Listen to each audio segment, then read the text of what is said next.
ఉండాలి. చూడండి, ఈ చెడ్డ దినాలంట దినముల చెడ్డవి గనక సమయాన్ని మీరు ఏమాత్రము పోనివ్వద్దు, అజ్ఞానములే ఉండవద్దు, జ్ఞానము కలిగి నడుచుకునండి అని చెప్పి ప్రభు యొక్క వాక్యము తెలియజేస్తుంది. చూడండి, ఈ లోకములో ఒక వ్యక్తి జ్ఞానముగా నడుచుకోవాలి అంటే ఆ వ్యక్తి ఏమి చేయాలంట?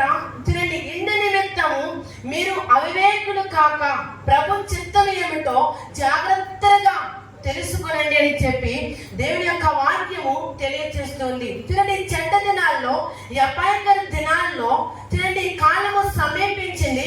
ఇలాంటి దినాలలో మనము రక్షించబడాలి అంటే, మనము కాపాడబడాలి అంటే, ప్రభు రాజ్యంలో ప్రవేశించాలి అంటే ప్రతి ఒక్కరు చేయవలసిన పని ఏంటంటే ప్రభు చిత్తం. చూడండి, ప్రభు చిత్తాన్ని మనం చేసినప్పుడు రక్షించబడుతూ ఉంటాం. ఈ చెడ్డ దినాల్లో, ఈ అపాయకర దినాల్లో మనకిచ్చిన సమయాన్ని వేస్ట్గా ఈ లోకంలో ఉండదాని కోసం ఉపయోగిస్తూ, ఈ లోకంలో ఉండదాని కోసం పాడు చేస్తూ, ఈ సమయాన్ని మనము సద్వినియోగము చేసుకోకుండా దుర్వినియోగము చేసుకున్నట్లయితే రక్షించబడలేమండి. మనము రక్షించబడాలి అంటే, అవివేకులు కాకూడదు అంటే, వివేకులుగా మనం పిలవబడాలి అంటే ప్రభు చిత్తము చేయాలి. ప్రభువా, నా పట్ల నీ చిత్తం ఏమిటి, నా పట్ల నీ ఉద్దేశం ఏమిటి, నా పట్ల నీ ప్రణాళిక ఏమిటి అనే విషయాన్ని ప్రతి ఒక్కరూ కూడా దేవుని సన్నిధిలో అడిగి తెలుసుకునే వారిగా ఉండాలి. చూడండి, ప్రభువా ప్రభుని పిలిచే ప్రతివాడు పరలోక రాజ్యంలో ప్రవేశించడంట. పరలోకమందున తండ్రి చిత్త ప్రకారం చేయవాడే పరలోక రాజ్యంలో ప్రవేశిస్తాడంటండి. ఆలోచించండి, భక్తి చేస్తున్నటువంటి మన జీవితంలో ఈ రాత్రి కాల సమయంలో ప్రభు చిత్తాన్ని చేసేటువంటి వారు ఎందరూ ఉన్నారు? ఈ అంచె దినములలో నేను ప్రభు చిత్తాన్ని చేస్తున్నానండి, ప్రభు చిత్తానుసారముగా నేను నడుస్తూ ఉన్నాను. ఏది చేసినా, ఎక్కడికి వెళ్ళినా, ఏది కొనాలన్నా ప్రభు చిత్తాన్ని నేను చేస్తూ ఉన్నాను, ప్రభు చిత్తాన్ని నా జీవితంలో నేను నెరవేరుస్తూ ఉన్నాను అని చెప్పగలిగినటువంటి వారు ఈ స్థలంలో ఎందరూ ఉన్నారో నాకైతే తెలియదు. కానీ భక్తి చేస్తున్నటువంటి మనందరి జీవితంలో మనం చేయవలసినటువంటి పని ఏంటంటే ప్రభు చిత్తాన్ని చేయాలి. ప్రభువా, నా పట్ల నీ ఉద్దేశం ఏమిటి, నా పట్ల నీ చిత్తం ఏమిటి అనే దానిని ప్రభుని అడుగుతూ ఉండాలండి. ఈ చెడ్డ దినాల్లో, ఈ అపాయకర దినాల్లో మనము రక్షించబడాలి అంటే, అవివేకులుగా కాకుండా వివేకులుగా మనం పిలువబడాలి అంటే ప్రభు చిత్తాన్ని చేయాలి. కాబట్టి ప్రభు చిత్తాన్ని చేయడానికి మనందరము ఇష్టపడాలి. ఏది చెయ్యి, నువ్వు ఎక్కడికి వెళ్ళు, ఏ ప్రాంతానికి వెళ్ళు, ఏ పని చెయ్యి, ప్రభు చిత్తాన్ని అడిగి ప్రభువా ఇది నీ చిత్తమా కాదా, ఇది నేను చేయాలా వద్దా అని చెప్పి ప్రభు చిత్తాన్ని అడగడంలో గొప్ప సంతోషం ఉంది, గొప్ప ఆనందం ఉంది. కాబట్టి ప్రభు సన్నిధికి వచ్చి ప్రభువాన్ని ప్రార్థించినంత మాత్రాన మనం రక్షించబడలేము. రక్షించబడాలి అంటే మనము ప్రభు చిత్తము చేయాలి.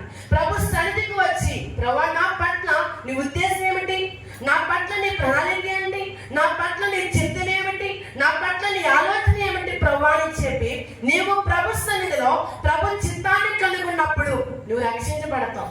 అప్పుడు నీవు విమోచించబడతావు, నీ కుటుంబం కాపాడబడుతూ ఉంటుంది. చూడండి, ప్రభు చిత్తాన్ని చేసినటువంటి వారి జీవితాలు ఎన్నడూ కూడా ఎడవబడలేదండి. ప్రతి ఒక్కరూ కూడా ప్రభు చిత్తాన్ని చేసినటువంటి వారు రక్షించబడ్డారు. అబ్రహాం దేవుని యొక్క మాట మీద చూపాడు, తన కుటుంబం రక్షించబడింది, తన కుటుంబం కాపాడబడింది. ఆలోచించండి, నోవాహు ఉన్నాడు, తన భక్తి జీవితంలో అనేకులంతా తనకి చెడిపోయి ఉన్నారంటండి. అలాంటి కాలంలో అతడు ప్రభు చిత్తాన్ని చేయడానికి ఇష్టపడ్డాడు.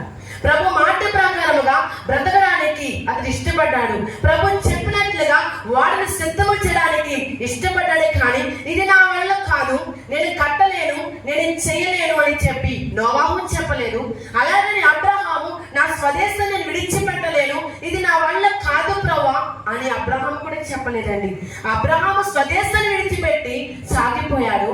నోవాహు దేవుడు చెప్పినట్లుగా వాడిని సిద్ధం చేసుకున్నాడు తన ఇంటి వారి యొక్క రక్షణ కోసం. కాబట్టి రాత్రి కాల సమయంలో మనము ప్రభు చిత్తాన్ని చేస్తే ఇంటి వారి రక్షణ కోసం ఒక వాడను సిద్ధము చేసుకోగలం. ప్రభు చిత్తానుసారముగా అబ్రహాము వలె ఈ లోకాన్ని విడిచిపెడితే ఆ దినమున మనందరము రక్షించబడతాం. కాబట్టి చెడ్డ దినాల్లో మనం ఉన్నాం, ఇంకా నాకు మంచి రోజులు ఉన్నాయి, ఇంకా జీవించాల్సిన జీవితం నాకెంతో ఉంది, ఇంకా ఈ లోకంలో నేను ఎంజాయ్ చేయాలి, ఈ లోకంలో నేను కష్టపడాలి, లేక సమకూర్చాలి, ఒక ఉన్నత స్థాయికి నేను ఎదగాలి అని అనుకునవచ్చు.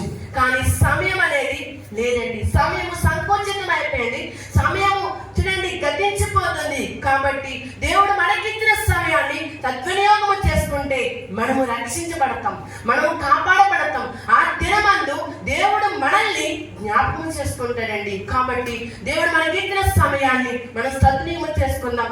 దేవుడు మనకిచ్చిన సమయంలో మనం ఎలా బ్రతుకుతున్నాం, ఎలా జీవిస్తున్నాం, ప్రభు చిత్తాన్ని ఎంతవరకు మనం చేయగలుగుతున్నాం అనే దానిని పరిశీలన చేసుకుంటూ ప్రార్థన చేసుకుందాం.